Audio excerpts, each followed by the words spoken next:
జై శ్రీమన్నారాయణ శ్రీనివాస వెంకటేశ గోవింద గోవింద గోవింద. స్వామి, ప్రతి ఒక్కరూ దయచేసి అర్థం చేసుకోండి, కొద్దిగా ఆలోచించేయండి ఇట్లా విషయాల గురించి. ఎందుకు చెప్తానంటే, ప్రతిదీ మనం మూఢ నమ్మకాలు అనేటివి చాలా ఎక్కువైపోయినాయి. దాంట్లో ఏమీ లేకున్నా కూడా దాన్ని మనం చాలా డీప్గా ఇంట్రెస్ట్గా ప్రతి ఒక్కరూ ఇది చేస్తున్నారు. దానికోసము అందరికీ నేను తెలియచేసేది ఏమంటానంటే, నీ చేతిలో రేఖలు చూసి ఇది సర్లేదు, నీకు అట్లుంది ఇట్లుంది అనేది, నీ చేతిలో చూసి నీకు అదృష్టం ఉందనేది ఒకటి. రెండో విషయం వచ్చి, వాడు దరిద్రుడు, వాడికి ఏం చేసినా కూడా అట్లే అవుతుంది, వాడు చాలా దరిద్రుడు అని అనేది. తర్వాత ఒక వీడు చాలా అదృష్టవంతుడు, చాలా గొప్ప వ్యక్తి వీడు, వానికి ఏందైనా అలాగే జరుగుతుందనేది ఇంకొక విషయము. తర్వాత నేను ఎన్నో లేకున్నా పోకున్నా సమస్యలు పెట్టుకొని దేవుని దగ్గరికి పోయేది. తర్వాత ఎన్నో తప్పులు చేసి ఆ దేవుని దగ్గరికి పోయి ఈరోజు తొలి ఏకాదశి, ఈరోజు మహానుభావుని మొక్కితే డైరెక్ట్గా నేను దేవుడు ఏమున్నా కూడా నాకు క్షమిస్తాడనేది. తర్వాత అది ఎక్కడో ఒక నది పారుతూ ఉంటుంది, ఆ నదిలో నేను మునిగితే నేను చేసిన పాపాలన్నీ పోతాయి అనేది. ఇలా ప్రతి ఒక్కరూ ఆ నదిలో పోయి స్నానం చేస్తే ఇది పోతాయి, పాపాలు పోతాయి, ఈ దేవునికి ఈరోజు మొక్కితే ఇవి పోతాయి. దేవుడు అంటే ఆయన చేసే పని ఏమంటే, దయచేసి ప్రతి ఒక్కరు అర్థం చేసుకోండి, నువ్వు చేసే ప్రతి పనిలో నీతి ఉండాల. మొదటిది అదృష్టము, దురదృష్టము, దరిద్రము, కష్టము, తర్వాత నేను ఫలాను పని చేస్తే నాకు ఇట్లయితుంది, నా టైం బాగాలేదు, ఇవన్నీ మనకి మూడు నమ్మకాలు మాత్రమే. దయచేసి ఎందుకు ఈ చేతిలో రేఖలు చూసి నీ రేఖ ఇట్లుంది, నీకు అది భార్య భర్తలు బాగుంటారు, ఈ రేఖ అట్లుంది, మీరు కొట్లాడతారు అంటే ఒకసారి ఈ చేయి ఇట్లా పెట్టుకోండి, దయచేసి పిడికిలు బిగించండి అమ్మా. ఎవరన్నా కూడా ఈ రెండు చేతులు పిడికిలు బిగించండి దయచేసి. తల్లి గర్భంలో ఉన్నప్పుడు మనం ఈ రెండు చేతులు పిడికిలు బిగించుకొనే ఉంటాము. దయచేసి కాళ్ళు కూడా మర్చుకొనే ఉంటాము, ఈ చేతులు కూడా మర్చుకొనే ఉంటాము. దానికోసం నువ్వు ఎక్కడెక్కడ మర్చినావో నీ శరీరంని, అక్కడ మాత్రమే నీకు గీతలు అనేవి వస్తాయి. దయచేసి అర్థం చేసుకోండి. అది ఆ మహానుభావుడు నీకేదో రాసి పంపించేసినానని కాదు.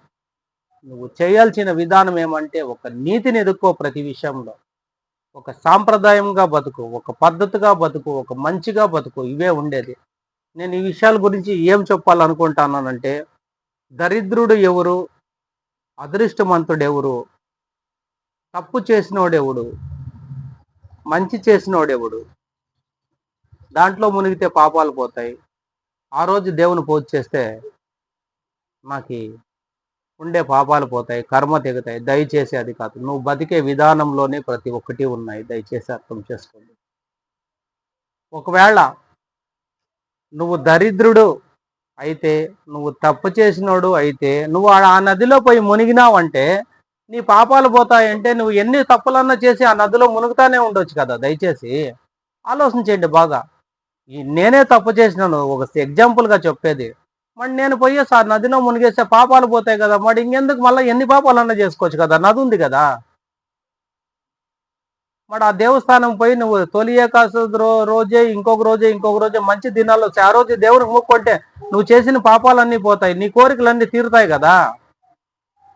అది కాదమ్మా, దయచేసి మీ మీ ఆలోచన విధానమే దయచేసి అది రాంగు. ఎందుకు ఈ విషయం చెప్తానంటే, బాగా కొద్దిగా ఆలోచన చేయండి. ఒక మనిషికి వాడు దరిద్రుడు అంటే వానికి కష్టం వచ్చింది కాబట్టి వాడు దరిద్రుడు అయినాడు. దయచేసి ఆలోచన చేయండి అమ్మా. వానికి ఎందుకు కష్టం వచ్చింది దాని గురించి మాత్రం గ్రహించరు. వాడు పని చేసి పెండ్లాం బిడ్డలు సాకడం అంటే, వాడు పని చేయాలంటే వాని ఆరోగ్యం బాగాలేదు. దయచేసి అర్థం చేసుకో. వాడు పని చేయాలంటే వాడి ఆరోగ్యం బాగాలేదు. వాడు పని చేయాలంటే వాని సమస్యలు ఎన్నో ఉంటాయి. దాన్ని గ్రహించరు దయచేసి.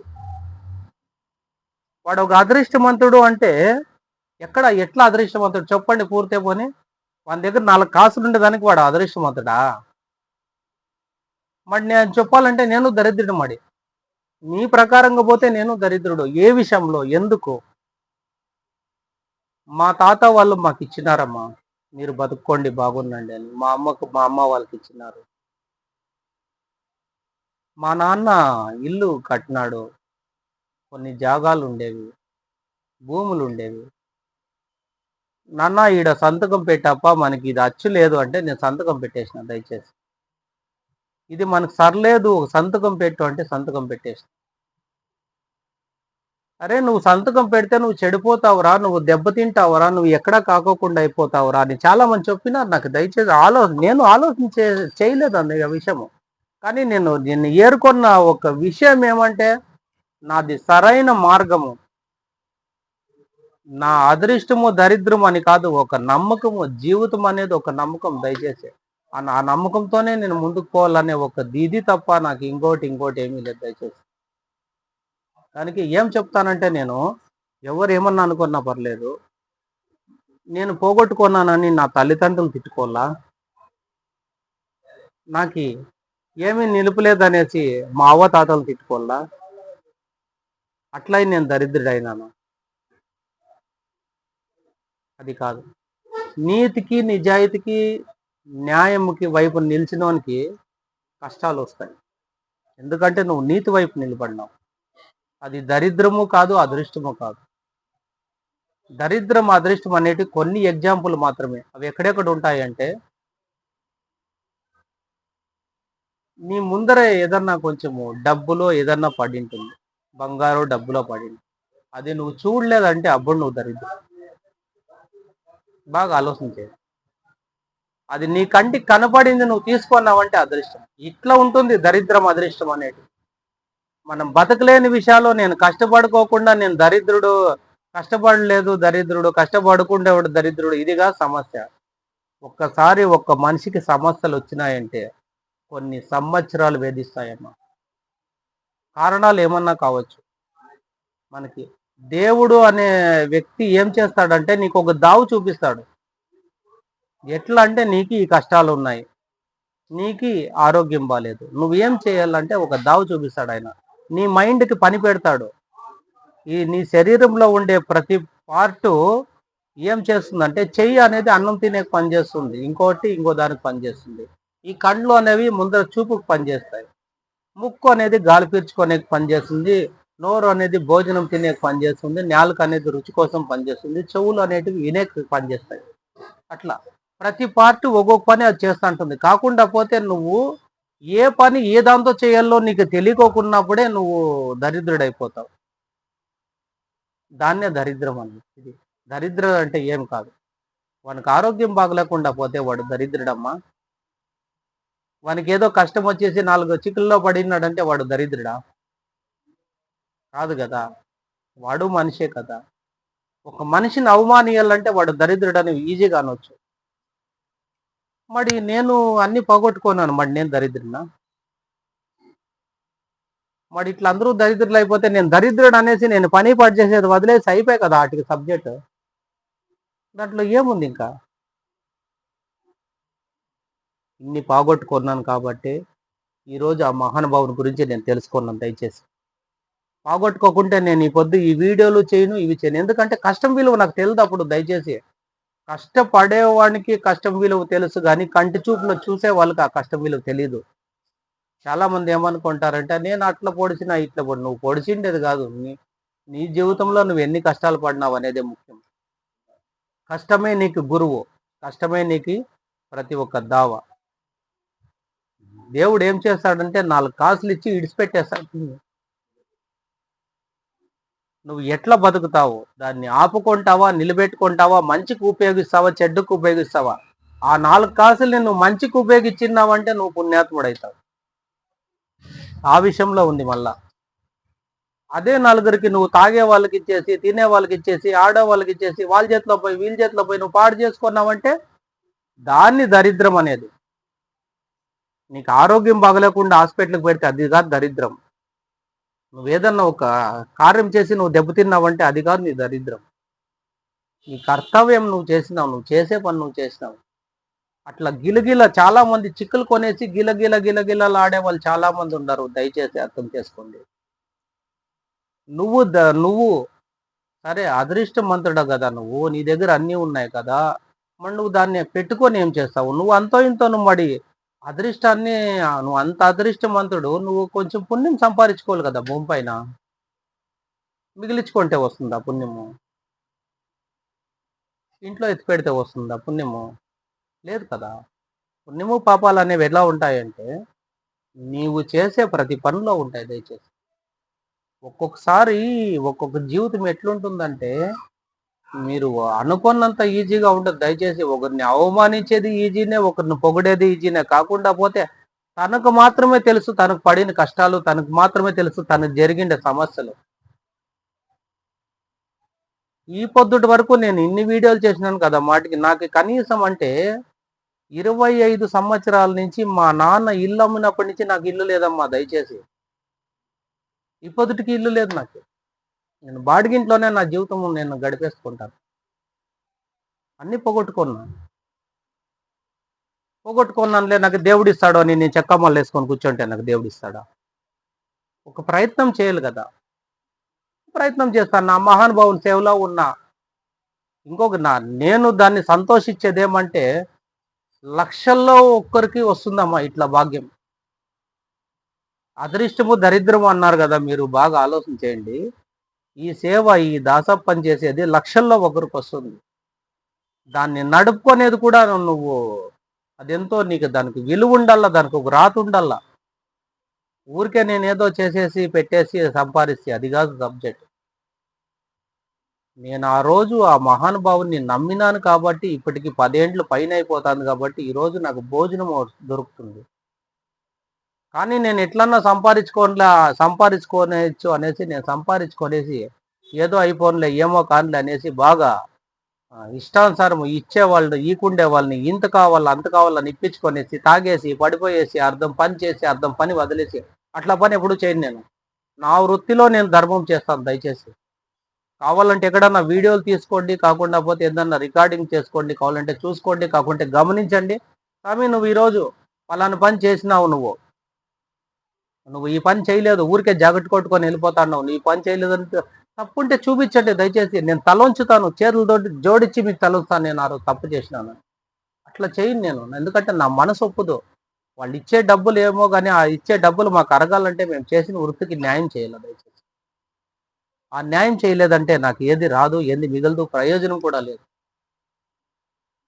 దానికి వాళ్ళు చనిపోయిన వాళ్ళు ఎట్లా వలన కానీ నేనైతే వాళ్ళు ముందుకు పోయేసి వాళ్ళకి ఏం చేయాలో చేపించి చేసే వాళ్ళతో చేపించి వాళ్ళకి ధైర్యం చెప్పి వాళ్ళకి ఒక గైడెన్స్ ఇచ్చి చేపించి వాళ్ళు ఒకవేళ చేయలేనప్పుడు నేను చేస్తాను. సాధ్యమైనంత వాళ్ళతో చేపించే చూస్తాను. ఆ శవము నీట్గా ఉందా, గలీజ్ ఉందా, వయసు అయిపోయిందా, ఎట్లుంది, వాసన వస్తుందా, అట్లా ఏది ఒక్కటి కూడా ఆలోచన చేయను. ఎందుకంటే ఆ మహానుభావుని సేవ చేస్తాను. అది భాగ్యం చెప్పినా నేను లక్షల్లో ఒకరికి వస్తుందని. ఆ భాగ్యం నాకు వచ్చింది. ఆ భాగ్యాన్ని నేను నిలబెట్టుకోకుండా పోతే ఊరికే పోయినా వచ్చినా చేసినానంటే నేను తెచ్చుకునేది పుణ్యం కదా, మా కర్మ తెచ్చుకుంటా. పుణ్యము కర్మలు ఎట్లా ఉంటాయంటే ఇట్లా మనం చేసే ప్రతి పనిలో నీతిగా నడుచుకుంటేనే వస్తాయి. ఒక్క దాసప్ప అనేవాడు ఉండే ఇంతకు ముందు భలే చేస్తాండే, ఆయన చనిపోయినాడు అని చెప్పుకునే మాట కోసమేనమ్మా నా సేవ. ఉన్నప్పుడు దాన్ని ఉపయోగించుకోకున్నప్పుడు అంతా అయిపోయిన తర్వాత బాధపడకూడదమ్మా. అన్నం తిని తట్టుపారేసే జీవితం కాదు నాది దయచేసి. ఏదో చేసేసినాం పెట్టేసినాం అని కాదు. నువ్వు చేసిన పనిలో ధర్మం ఉండాలా, మహానుభావుడు నీ వెంటే ఉండాలా, నువ్వు చేస్తాండే పనికి ఆయన మెచ్చుకోవాలా. 24 గంటలు నువ్వు చేస్తాన్నావంటే ఈ పనికి నీకు ఆయన మహానుభావుడు తోడు నీడుగా ముందుకు ఉండాలంతే. స్వామిరా స్వామిరా స్వామిరా నేను గుడికి వస్తాను ముక్కుంటాను అది కాదు. నువ్వు చేసే పనిలో నీకు మహానుభావుడు ఖచ్చితంగా ఉండాలి వెనక ముందు. దానికోసమే దానికోసమే ఇంత తెలియచేసేది నలుగురికి. ప్రతి ఒక్కరిలో ఇట్లా మార్పులు రావాలనేదే నేను. కొంతమంది ఇప్పటికీ నేను చేసే పనులకు కూడా ఇప్పుడు కూడా ఎగతాళి చేసేవాళ్ళు చాలా మంది ఉన్నారు, అవమానించే వాళ్ళు చాలా మంది ఉన్నారు. ఏదో చేసే పని లేక చేస్తా అన్నాడు. నేను టైలర్ పని చేస్తే వాడు ఈరోజు టైలర్ పని వదిలేసినంటే దానికి కారణం ఏమంటే నాకు నెక్ పెయిన్ ఎక్కువ ఉంది. ఎవరికి చెప్పుకోలేము కదా, ఊరందరికీ నాకు నెక్ పెయిన్ ఉందని నేను టైలర్ పని చేస్తాను చేయట్లేదని. కానీ జీవితంలో పొద్దు గడిపే ఇది మాత్రం నాకు లేదమ్మా ఆలోచన.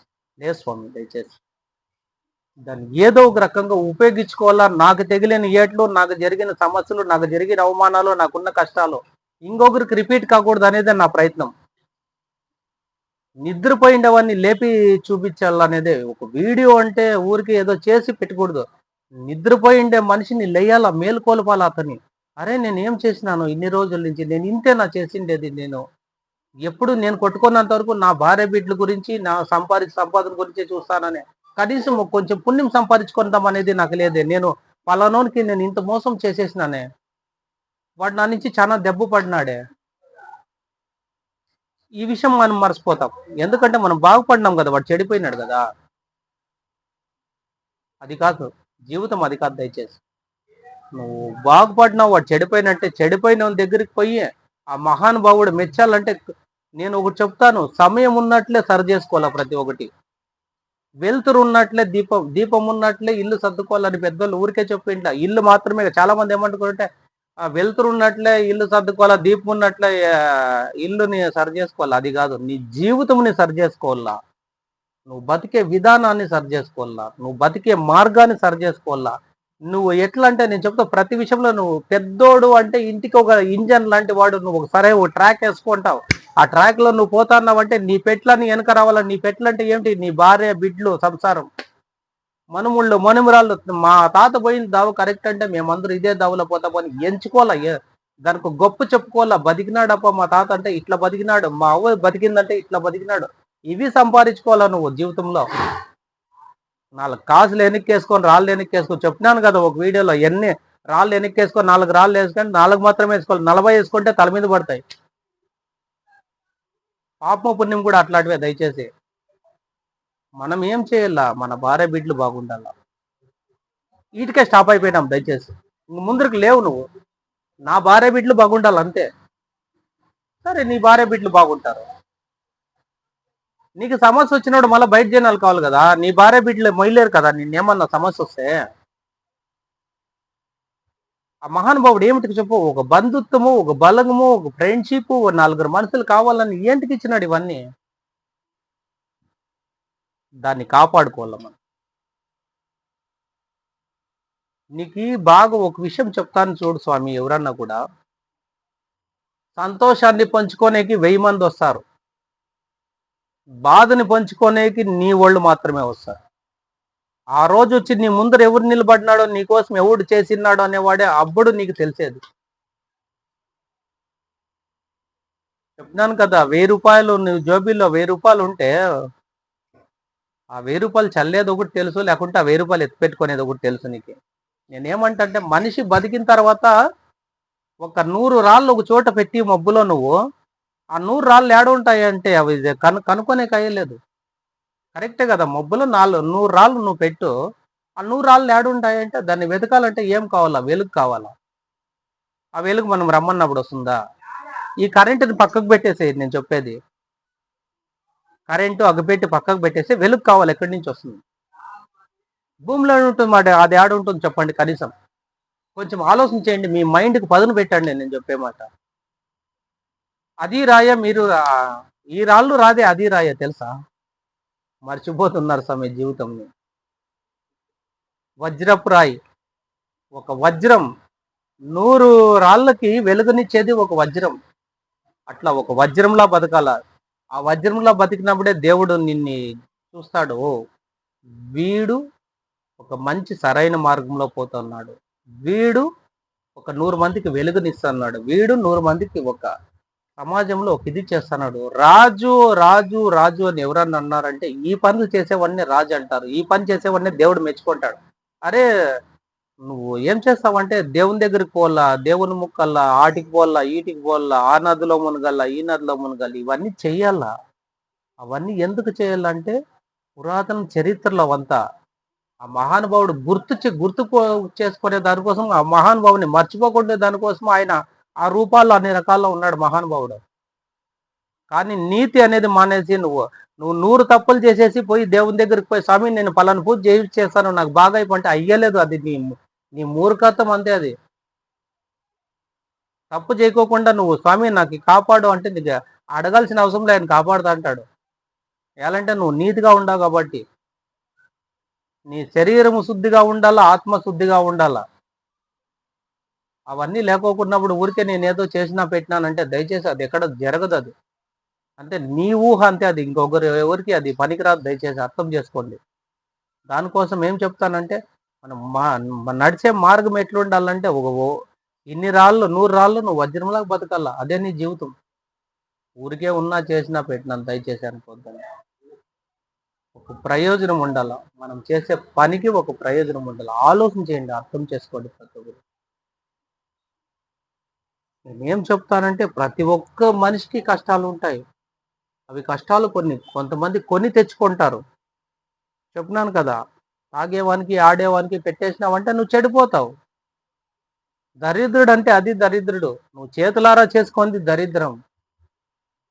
అదృష్టం అంటే ఎట్లుండాలా, అవ్వాతాత ఇచ్చిన దాన్ని నిలబెట్టుకునేది కాదు. నీ స్వయం కృషితో, నీ స్వయం కృషిగా నువ్వు బతకాల. నువ్వు స్వయం కృషితో నీ భార్య బిడ్డను పోషించు. అది స్వయం కృషి. దాంట్లో నేనేం చెప్తానంటే లక్షలు పెట్టి పూలు ఎత్తుకుపోయి దేవుని దగ్గర పెట్టినవు. ఒక పేదోడు చేతిలో తన దగ్గర ఏమీ లేకోకున్నప్పుడు ఒక బురద ఉంటుంది చూడండి. ఆ బురదలో ఒక కమలం వికసిస్తుంది. ఆ కమలాన్ని తీసుకొని వచ్చి దేవుని దగ్గర పెట్టినావంటే అన్ని పూలు ఒక ఎత్తు అయితే నువ్వు పెట్టిన పువ్వు పక్కే చూస్తాడు ఆ మహానుభావుడు. అంటే నువ్వు తెచ్చిన పువ్వు అంత విలువైంది, దానికి ఎక్కడ దోషం లేదు, దానికి ఎక్కడ పాపం లేదు, అది ఎక్కడ మోసం చేసి కొనిన డబ్బు కాదు. దయచేసి తను స్వయంగా పోయి బురదలో దిగి తీసుకొని వచ్చి పెట్టినాడు. దానికి దేవుడు దాన్ని గమనిస్తాడు. ఆ మహానుభావుడు వీడు నా భక్తుడు అంటాడు. నేను కొంతమంది చాలా ఏం చెప్పుకుంటారంటే నేను ఇన్ని వేలు పెట్టి పూజ చేపించిన, అన్ని వేలు పెట్టి నేను ఇది చేసినావు లేదనిలే. నువ్వు పెట్టిన డబ్బులు నీతిగా నిజాయితీగా ఉందా, దానికి మసి పూసుకోలే కదా, అప్పుడు ఆ మహానుభావుడు స్వీకరించేది. కొన్ని విషయాల్లో చాలా మంది నేను దేవునికి పెట్టేసినాను, దేవునికి పెట్టిండే విషయం దయచేసి చెప్పుకోవద్దండి. అది దేవునికి తెలుసు, నీ కుటుంబానికి తెలుసు, అంతవరకే. నేనేదో పొడి చేసినానంటే నేను కొన్ని చేసినా నేను చెప్పుకోకూడదు దయచేసి. నేను పొడిచిండేవి నాకు తెలుసు, ఆయనకు తెలుసు. మూడో వ్యక్తికి చెప్పుకోవాల్సిన అవసరం ఏముంది, నేను పలానా పని చేసినాను అనేసి. దానికి ఒక సరైన మార్గంలో నడచాల. కష్టాల్లో ఉండే వాళ్ళని పైకి లేపండి దయచేసి. బాధలో ఉండే వాళ్ళకి పైకి లేపండి. చాలా మంది ఇప్పటికి కూడా మనిషి బతికితే ఏమేమిటికి ఆలోచిస్తారంటే ఒక కూడు, గుడ్డ, గూడు, వీటికి ఆలోచిస్తారు. ఇవి ఉంటే ఇంతకంటే వాళ్ళు ఏం ఆలోచించారు. ఇప్పుడు కూడా రోడ్ సైడ్ పాపం పనుకోనే జాగా లేకుండా ఫుట్పాత్ పైన పనుకుంటా అంటారు భార్య భర్తలు ముసలోళ్ళు. అట్లా వాళ్ళు కంటికి కనపడదు దయచేసి. మన పెండ్లాం బిడ్లు వాళ్ళకి అన్ని ఏసీలు పెట్టి అన్ని చేసినా కూడా వాళ్ళకి ఏదో తక్కువ ఉంది అనేది నీలో ఉంటుంది దయచేసి. బయట వాళ్ళకి మాత్రం అలా ఉండదు. ఎందుకంటే వానికి ఉండేది 2 కాళ్ళు చేతులు, నీకు ఉండేది 2 కాళ్ళు చేతులే కదా. తేడా ఏముంది స్వామి, ఆలోచన చేయండి. కష్టంలో ఉండే వాళ్ళని ఆలోచన చేయండి, గ్రహించండి. నేను చెప్తున్నాను, నేను పోగొట్టుకొనేసినాను అన్నీ. నేను పోగొట్టుకొనేసినాను అనేసి నేనేం చేసినాను, పోగొట్టుకొనేది నేను అడుక్కున్నానా, స్వామి నేను పోగొట్టుకున్నాను, నేను చెడిపోయినాను, నాకేమన్నా ఇచ్చేయండి. నేనేం చేస్తానంటే ఒక ప్రయత్నం చేస్తాను. నా జీవితం గురించి నేను ఆలోచిస్తే నాకే కంటిలో నీళ్ళు వస్తాయి దయచేసి. కానీ నేను అవన్నీ చేయలే. నేను చేసే ఆలోచన ఏమంటే నాకు వచ్చిన కష్టం ఇంకొకరికి రాకూడదు, నాకు వచ్చిన సమస్య ఇంకొకరికి రాకూడదు, నేను పడిన బాధ ఇంకొకరికి రాకూడదు. అంతవరకు నా ప్రయత్నం ఇది కొనసాగుతూనే ఉండాలని. నేను దానికి పనుకొండ వ్యక్తిని లేపి చెప్పేదానికి కారణం ఏమంటే నీ నుంచి ఒక 1000 మంది మారాల. దానికి నువ్వు బతకాల భూమి పైన. రేపు పొద్దున్నే వెళ్ళిపోయినావంటే వాని అమ్మ పారేసి, ఒక మనిషి చనిపోయినాడు వాడిని తీసుకోబోతా అన్నాడంటే రోడ్లు బ్లాక్ అయిపోల్లా. వాడు రా మనిషి, వాంది రా జీవితము, దానికి రా వాడు భూమి పైన పుట్టిండేది. చాలా కొన్ని మహానుభావుని విషయాల్లో కొన్ని వస్తాయి.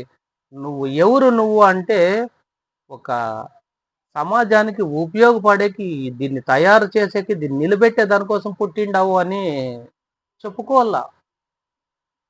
చెప్పిన అన్నం తిని మూతి తుడుచుకొని బట్ట పారేసేది, అన్నం తిని తట్ట పారేసేది 2 ఒకటే జీవితంలో. దాన్ని మళ్ళా నువ్వు పిండుకోవాలా, మళ్ళా మూతి తుడుచుకోవాలా, మళ్ళా కడుక్కోవాలా, మళ్ళా భోంచేయాల. అది జీవితము. తప్పు చేసేసినా ఇంక అయిపోయిందంటే దయచేసి నువ్వు తప్పు చేసేసినావు లేదని లేదు కాకుండా పోతే దాన్ని కడుక్కోనేకి మార్గాలు చాలా ఉన్నాయి. ఆ తప్పును సరిచేసుకునే మార్గాలు చాలా ఉన్నాయి దయచేసి. ఇప్పుడు నీ నుంచి ఒక మనిషి దెబ్బతిన్నాడంటే నువ్వు ఒకరిని మోసం చేసినావంటే, వాడిని అవమానించినావంటే, వాడిని ఏమన్నా చేసినావంటే నువ్వు వాని దగ్గరికి తక్షణమే పోయి నలుగురు ఏమనుకుంటారో, నా ఇంట్లో వాళ్ళు ఏమనుకుంటారో అది అది అంతా పక్కకు పెట్టేసి తక్షణమే తన దగ్గరికి పోయి, నీకు నేను ఇంత మోసం చేసిన, నీకు ఆ రోజు నీకు పలాని విషయంలో నీ ఇల్లు పీక్కొన్నా, నీ డబ్బు పీక్కొన్నా, నిన్ను మోసం చేసిన, నీ నడువుకి ఇడిచిపెట్టేసినాను, ఈరోజు 20 ఏండ్లు 30 ఏళ్ళ నుంచి నువ్వు బాధలు పడతా ఉన్నావు. దానికి నా వంతు నేను నిన్ను చెడుతున్నాను కాబట్టి నా వంతు సహాయం ఇగో ఇంత ఉంది తీసుకో, ఇప్పటి నుంచి నీ కుటుంబాన్ని బాగు చేసుకో అని ఒక మాట మాట్లాడి, తనకంటూ ఒక తీపిని ఏమన్నా ఒక స్వీట్ని తనకు తినిపించి, తనతో ఒక స్వీట్ తినిపించుకున్నావంటే మహానుభావుడు ఆడే ఉంటాడు. నువ్వు ఎదకాల్సిన అవసరమే లేదు. ఇంకా నువ్వు యా దేవస్థానంకి పోల్సిన అవసరం లేదు, యా నదిలో మునగాల్సిన అవసరం కూడా లేదు. ఇది మన దగ్గర ఉండేది విడిచిపెట్టేసి యాడేడో ఉండేవి మనం ఎదుర్కొంటున్నాం. చూడండి ఎంత ఇది వింత చూడండి. దానికి నువ్వు ఎన్ని పూజలు చేపిస్తే ఏం ప్రయోజనం? దాన్ని కర్మ తెంచుకునే మార్గం నీ చేతిలో ఉన్నప్పుడు నువ్వు ఎన్ని పూజలు చేస్తే ఏం ప్రయోజనము? ఎన్ని నదుల్లో మునిగితే ఏం ప్రయోజనము? పొయ్యొచ్చినామనే ఒక ఆశ తప్ప నువ్వు చేసిన దాంట్లో ఏమీ లేదు. ముఖ్యమైన విషయం ఏమంటే, చాలా మంచోనికే చాలా కష్టాలు వస్తాయి. వాడు చాలా మంచోడు అయినాడు కాబట్టి వానికి చాలా కష్టాలు వస్తాయి. కష్టం వచ్చినాయనేసి చాలా మంది ఏం చేస్తారంటే బిరిన దాన్ని తట్టుకోలేక కొంచెం ఒక విషయం బాగా ఆలోచన చేయండి. ఒక ఆడదైతే తనకి ఏదన్నా కష్టం వచ్చిందంటే గొడవమని ఈడ్చేస్తుంది తెలుసా? తను తట్టుకోలేదు. ఎందుకంటే ఆడది మగోళ్ళని పెద్దోళ్ళు ఏమిటికన్నారంటే అన్నిటికీ వాళ్ళు ఓకే. ఒక లోపల ఏదన్నా బాధ వచ్చిందంటే, ఒక అవమానం జరిగిందంటే, తనకి ఏమన్నా ఇబ్బంది వచ్చిందంటే తన కళ్ళలో నుంచి ఆటోమేటిక్గా నీళ్ళు రాలిపోతాయి. మగోడు అట్లా కాదు స్వామి. తన ప్రాణము ఇంకొంచేపు పోతుందన్నా కూడా ఆ దుఃఖం తనలోనే దాచుకుంటాడు. కానీ ఒక్కరికి చెప్పుడు, నా భార్య బిడ్డలు బాగుండాల, సమాజంలో నేను బతికిన దానికి ఏమో ఒకటి చేయాల. అంతా టైం అయిపోయినాక నువ్వేం చేస్తావు? కాయి బాగున్నప్పుడు అది ఏం చేస్తుందంటే నేను చాలా బాగున్నాను, కాయ మాగుతుంది నేను ఇంకా బాగున్నాను, కాయ కుళ్ళిపోతుంది స్వామి. అప్పుడేం చేస్తావు? కాయ కుళ్ళిపోయినాక అది కిందికి పడేదే. మానవ జలం కూడా అట్లాదే. బాగున్నట్లే సరి చేసుకో, ఇల్లు సరి చేసుకోమని కాదు చెప్తా ఉండేది, ఇల్లు సరి చేసుకున్నావు ఆల్రెడీ. బాగున్నట్లే నువ్వు చేసిన తప్పుల్ని కడుక్కో. ఆ గంగమ్మ తల్లి ఉంది, నువ్వు చేసిన తప్పుల్ని నువ్వు కడుక్కో. నలుగురికి సరైన మార్గాన్ని తీసుకొని వెళ్ళు. నువ్వు చేసిన తప్పులు కడుక్కో, ఏం తప్పు లేదు. తప్పు కడుక్కోనికి నీకు ఒక అవకాశం ఉందంటే అవకాశం నువ్వు మర్చిపోతున్నావు అంటే నువ్వు ఏమిటికి పనికిరావు. దయచేసి ఈ వీడియో చూసిన తర్వాత మాత్రం నేను తప్పు సరి చేసుకోగలను, దానికి ఒక మార్గం ఉంది అని తెలిసినా కూడా నువ్వు ఆ మార్గాన్ని ఉపయోగించుకోలేదంటే నువ్వు చేసిన తప్పు నువ్వు అనుభవిస్తావు, అది నీ బిడ్డలు కూడా అనుభవిస్తారు. వంశపరంగా తప్పు వస్తానే ఉంటుంది. చాలా మంది ఏమంటారంటే ఎంత బాగా సంపాదించినాడు వాళ్ళ నాయన, బాగు పెట్టినాడు వాడిని, కాకుండా పోతే వీడేంద్ర ఇంత గబ్బులేసిపోయింటే అది పాపం. ఒక బిడ్డ తల్లిదండ్రులు చూడలేదంటే నువ్వు ఎక్కడో ఒకక్కడ నీ లోపం ఉంటుంది. ఆ లోపాన్ని నువ్వు ఆపొద్దే సరి చేసుకుంటే ఈ పొద్దు నీ కొడుకుని నీ బిడ్డని చూస్తాంటారు. దాన్ని నువ్వు సరి చేసుకొని ఇది మానుకోన్నావు. ఎందుకంటే ఒక స్వార్థం స్వార్థం స్వార్థం. ఎంతవరకు స్వార్థం? కొంతవరకే స్వార్థం. అదే 4 రాళ్ళు వెనక్కేసుకునేదే, 40 రాళ్ళు వేసుకుంటే అక్కడ స్వార్థమే అక్కడ ఉండేది. సమాజంలో మనమంటూ పుట్టిన తర్వాత ఒక వజ్రంలా బతకాలా, ఒక వజ్రంకు ఉండే విలువ నీకు ఉండాలా. బాగా ఆలోచించండి విషయం. మనకి ఆయనకి ఏమి సంబంధం లేకున్నప్పుడు ఒక సూర్యుడు అనేవాడు ఇన్ని లక్షల మందికి, ఇన్ని లక్షల ప్రాణాలకు ఆయన వెలుగునిస్తాన్నాడు. ఆయన మర్చిపోతున్నాం స్వామి మనము.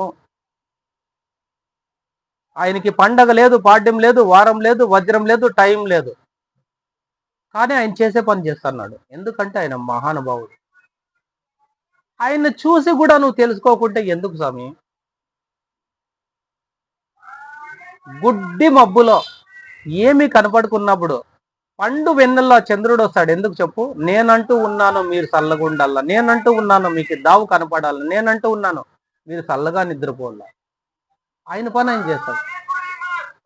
ప్రకృతి చేసే ప్రతి పని మనిషి కోసం, ఒక ప్రాణం కోసం ఎంతో చేస్తుంది. దాంట్లో నువ్వు కొంత ఘోరంత కూడా చేయకపోతే నువ్వు ఇంకెందుకు చెప్పండి దయచేసి. నీ తప్పులు నువ్వు కడుక్కోలేకుంటే నువ్వు ఎందుకు మళ్ళా జన్మ పుట్టల్లా, మళ్ళా ఎత్తల్లా, మళ్ళా నువ్వు నేనేందో ఈ పొద్దు చేసుకొని చనిపోతాను అనుకుంటే అది కూడా చాలా మూర్ఖత్వం దయచేసి. నువ్వు మళ్ళా ఇంకొకసారి పుట్టాల్సిందే, ఆ తప్పుకు నువ్వు పరిష్కారం ఏదో ఒకటి చేసుకోవాల్సిందే, నువ్వు దాని తగ్గట్టుగా కష్టాలు అనుభవించిందే, మళ్ళా నువ్వు అదంతా అయిపోయాక వెళ్ళిపోవాల్సిందే. ఈ జన్మలోనే కడుక్కో, అవకాశం ఉంది కదా. దేవుని పూజించాలంటే దేవుని దగ్గరికి పోవాలంటే నువ్వు శుద్ధిగా ఉండాలా. ఫస్ట్ నువ్వు 16 తప్పులు చేసేసి నీళ్లు పోసుకొని దేవుని దగ్గరికి పోతే నేను శుద్ధిగా ఉన్నానంటే నీకు తెలుసు, కాకుంటే దేవునికి తెలుసు. అది నువ్వు చేసిన తప్పులు నీకు కనపడకపోవచ్చు, ఆ మహానుభావునికి కనిపిస్తాయి దయచేసి. దానికే ప్రతి ఒక్కరికి చెప్పేది, ఒక వజ్రంలా బతకాల, ఒక వజ్రంలా సేవ చేయాల. చెప్పినాను కదా, నా జీవితము అయినట్ల ఇంకా ఎవరి జీవితం కాకూడదు. నాకు వచ్చిన బాధలు ఇంకెవరికి దయచేసి రాకూడదు. అదే నా కోరిక, అదే నా ఆశ. నాకు ఇల్లు లేదు, సంతోషంగా ఉన్నాను అంతే. ఎన్ని రోజులు ఉంటావు అంతే, ఏముంది. నువ్వు పెద్ద ప్యాలెస్ కట్టినా కూడా నెత్తిపోవు కదా. నువ్వు బూడిది కావాల్సిందే, మనుల్లో కలిసాల్సిందే కదా. ఆఖరికి ఎముకలు కూడా మిగులువు స్వామి. ఇంకెందుకు మనం ఇంత స్వార్థం ఈ జీవితాల్లో. నువ్వు చేసిన సహాయము, నువ్వు చేసిన సేవ మాత్రం భూమిపైన అట్లే ఉంటుంది. ఒక మంచి చేసిపో, ఒక చెట్టు పెట్టిపో భూమిపైన.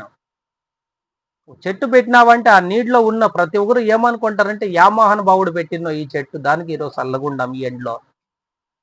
ఒక మంచి చేసినా కూడా అంటే ఆ మహానుభావుడు ఉన్నప్పుడు ఆయన చేసి పైన ఆయన సస్తా ఆయన ఎప్పుడున్నా చల్ల పొద్దులో తెలుసుకోవాలా, మల్లెపూల తోటలో ఉండాలా ఆయన అంటారు తెలుసా. అది ఊరికే పదం కాదు, దాని వెనుక నీ బతుకు, నీ జీవితం ఉంటుంది. నేను చేసే పనిలో ఎట్లుంటుందంటే బాగా ఆలోచించండి. నేను చదివిండే దయచేసి ఏడో క్లాస్ ఫెయిల్ అయినా, నాకు చదువుకోనేది రాదు దయచేసి, ఒక రాసేది రాదు. కాకుండా పోతే సమాజంలో నాకంటూ వచ్చిన కష్టాలు, నాకున్న అనుభవం మాత్రము మహానుభావుడు చాలా ఇచ్చినాడు. ఈ విషయం నేను గొప్పగా చెప్పుకుంటాను. ఇంచేపు ఈ వీడియో చేసి మీకు అందరికీ మాట్లాడి చెప్తాను అనంటే దానికి కారణం ఏమంటే నేను నా కండ్లకి, నా చెవులకి చూసిన జీవితం వల్లే. ఒక శవము ఎంత అసహ్యంగా ఉంటుందంటే చాలా మంది ఎవరన్నా తండ్రి చనిపోయినాడంటే ఫోన్ ఎత్తుకొని పక్కకు పోతారు. ఆలోచించేయండి. హలో అని అది వస్తుందో రాదో ఫోన్ ఎత్తుకొని. ఇంకొకరు రాండి స్నానం చేపిస్తామన్నా అంటే ఇంకొకరు బిజీగా పక్కన వెళ్ళి. నేను ఎక్కడన్నా పోయినానంటే ఫస్ట్ ఫోన్లు పక్కకు పెట్టండి, ఫోన్లు పక్కకు పెట్టేయండి, తర్వాత నీ పని. ఏమండి మీరు రాండి, ఇట్లా మీరు ఎందుకు ముడతారు? అట్లా కూడా జరుగుతుంది. ఆయన ముట్టేస్తున్నాడు, ఆయన ముట్టేది ఎందుకు, ఆయన చేసేది ఎందుకు, ఆయన మంచి పొజిషన్లో ఉన్నాడు, ఆయన ఇవి చేయాల. నువ్వు ఎంతన్నా పొజిషన్లో ఉండు, నీ జీవితం ఎత్తినాక 4 శవాలు మోయాల్సిందే, ఒకరికి తలకూరు పెట్టాల్సిందే. నిన్ని 4 మోయాలంటే నువ్వు ఈ పని చేయాల్సిందే. ఇది 100కి 1000% చెప్తాను ఈ విషయం. 100కి 100 కాదు, 100కి 1000% చెప్తాను. మనిషి అనేవాడు చేయాల్సిన ఖచ్చితమైన పని ఇది. ఒక్కడు బాధపడితే కుళ్ళేది, ఒకడు బాధపడితే సంతోషపడేది, అది చాలా చెడ్డది. ఒకటి సంతోషాన్ని 1000 మంది పంచుకోనేకి ఎంత బిర్యానీ వస్తారో, ఒకరిని బాధ పంచుకోనేకి రమ్మని చెప్పండి ఎంతమంది వస్తారో. వాడి ఇంట్లో వాళ్ళు కూడా, వాడికి పుట్టిన బిడ్డలు కూడా పంచుకోరు. బాధ నాకేంటికి నువ్వే. మరి సంతోషం పంచుకోనేకి అంతమంది వస్తారు కదా. పక్కింట్లోళ్ళు, వెనుకింటోళ్ళు, తెలిసిన వాళ్ళు, తెలియకుండే వాళ్ళు, గంగాధరప్ప వాళ్ళని ఫంక్షన్ చేస్తానాడు రాండ్రా అంటే వాని అమ్మ ఉయ్యాల్లో ఊపుకొని వచ్చేస్తారు. ఎలాంటే గంగాధరప్ప అడిగి పెడతా అన్నాడు, తిందాం తాగుదాం బాగుంది. ఈరోజు మళ్ళీ ఇంకెప్పుడు రాదు. అదే గంగాధరప్ప కష్టం వచ్చిందంటే ఎంతమంది ఉంటారు ఇంటి ముందు చూడు. ఎవరు నిన్ను ఎవరు అసహించుకున్నా, నిన్ను ఎవరు ఇచ్చేసినా, నీ బాధ నీ కష్టం చూసేది నీ భార్య ఒక్కటే. నీ భార్య ఒకటే 100%. తర్వాత ఆ మహానుభావుడు చేసే మన ప్రతి పని, మనం చేసే ప్రతి సేవ కూడా నేనేమంటానంటే భార్యకు తెలియకోకుండా ఏ పని చేయొద్దండి దయచేసి ఎవరన్నా కానీ. మీరు మాత్రం దయచేసి ఆలోచన చేయాల్సిందే ఈ విషయం. ఇంట్లో నీ భార్యకి తెలియకోకుండా, నీ భర్తకు తెలియకోకుండా నువ్వేం చేసినా కూడా అది మళ్ళా రేపొద్దున ఇంకొక సమస్య అవుతుంది. మామూలు సమస్య కాదు, చాలా పెద్ద సమస్య అవుతుంది. దానికి మీరు దయచేసి అర్థం చేసుకోండి ఈ విషయాన్ని. నలుగురికి ఉపయోగపడాలా, ఒక వజ్రం ఉపయోగపడినట్లు పడాలా, ఒక వెలుతురు ఇయ్యాలా, ఒక మంచి చేయాలా, కష్టాల్లో ఉండే వాళ్ళ, బాధల్లో ఉండే వాళ్ళందరినీ లేపాలా. దీనికి ఒక సబ్జెక్ట్ ఏమంటే నా వెనుకుండే కొన్ని బొమ్మలు, నా వెనుకుండే కొన్ని డబ్బాలు, నా వెనుకుండే ఇవన్నీ ఎన్ని ఉంటాయో. ఒక్కొక్క మనిషికి నిన్ని సమస్యలు ఉంటాయి. కొంతమంది చెప్పుకోగలరు, కొంతమంది చెప్పుకోలేరు. అదే చెప్తున్నాను కదా, ఆడోళ్ళు అయితే ఏడ్చేస్తారు, మగోడైతే తను ఏడ్చలేడు, తను ఇచ్చేయలేడు, తను ఏడ్చలేడు. తన దుఃఖము లోపలే కుల్లి కుల్లి కుసించి కుసించి కుసించి ఏమంటానంటే ఒక బెలూన్కి గాలి కొడతా కొడతా కొడతా బెలూన్ పెద్దగా అవుతుంది. అది ఎంతైనా పెద్దగా అవుతుందంటే ఏకదమ్మని పగిలిపోతుంది. మగోని జీవితం కూడా అదే. వాడు ఎంత తట్టుకోగలడో సాధ్యమైనంత తట్టుకోవడం మించిపోయినాడు. ఒక హార్ట్ అటాక్, ఒక బీపీ ఎక్కువై, ఒక సమస్య ఎక్కువై తను చనిపోతాడమ్మా. దయచేసి తన కష్టము లోపలే కుల్లి కుసించగలడు మగోడు. ఆడోళ్ళు అట్లా కాదు, బయట పెడతారు కాబట్టి ఆడోళ్ళు ఆరోగ్యంగా ఉన్నారు. మగోడు బయట పెట్టాడు. భర్తకి చాలా మంది నీది ఎప్పుడూ ఉండేది, ఎప్పుడు చూసిండేది ఒక ఎగతాలుగా కూడా మాట్లాడతారు. అట్లా కూడా చేయొద్దన్నమా, చాలా తప్పు. తాను మీ కుటుంబం కోసం ఎన్ని తప్పులన్నా చేసి మీతో నిలబెట్టాలని చూస్తాడు తెలుసా. మా ఆయన ఏమోటి చేసి తెస్తానాడు అంటారు, మా ఆయన తప్పు చేసి తెస్తానాడు, ఏమండి ఈ పని చేయొద్దండి అని మీరు ఆపితే, మీరు ఆవిడ కోరికలు కోరకపోతే నీ భర్త ఈ పని చేయడం. ఇవి ఇవి దీని గురించి నేను అందరికీ నేను చెప్పట్లే. కొంతమందికి తెలిసి కామ్గా ఉంటారు. దయచేసి ఏమండి ఈ పని చేయొద్దండి, ఒకరికి మోసం చేయొద్దండి, మనకు ఆ డబ్బు అవసరం లేదండి, మనం ఉండే దాంట్లో తృప్తిగా తింటామండి, పోతూ పోతూ పాపాలు ఎందుకండి తెచ్చుకోవాలా, మన బిడ్డలు బాగుండాలని అని వాళ్ళు కూడా చెప్పండి దయచేసి. తెలుసో తెలియకో చేసేసింటారు, ఓకే. ఇంకా చేయొద్దండి ఈ పని. కావాలంటే పలానా గుడి దగ్గర ఒక ఇంతమందికి భోజనం పెడదామండి, పలానా దగ్గర ఇంతమందికి సహాయం చేద్దామండి. లేకుంటే ఇండ్లలో మనకి అన్ని ఇచ్చినాడు మహానుభావుడు, మనకి ఏం కావాలా, వాళ్ళకి ఏదో ఇల్లు లేదంట చూద్దాం, వాళ్ళకి ఏమో ఆరోగ్యం బాలేదంట చూద్దాం. ఇట్లా భార్య అనేది, ఇంకోటి ఏమంటే భార్య చెప్పే ప్రతి మాట భర్త వింటాడమ్మా. భర్త వింటాడు స్వామి ఖచ్చితంగా. భార్య అంటే అంత విలువైండేది. దయచేసి అర్థం చేసుకోండి. వీడియో ఛానల్ ఎంత అయింది అయినా కూడా మీ మైండ్కి ఎక్కాలనే ప్రతి ఒక్కరు ఒక వజ్రంలా బతకండి, నలుగురికి మంచి చేయండి, అర్థం చేసుకోండి. జై శ్రీమన్నారాయణ శ్రీనివాస వెంకటేశ లక్ష్మీనారాయణ గోవింద గోవింద.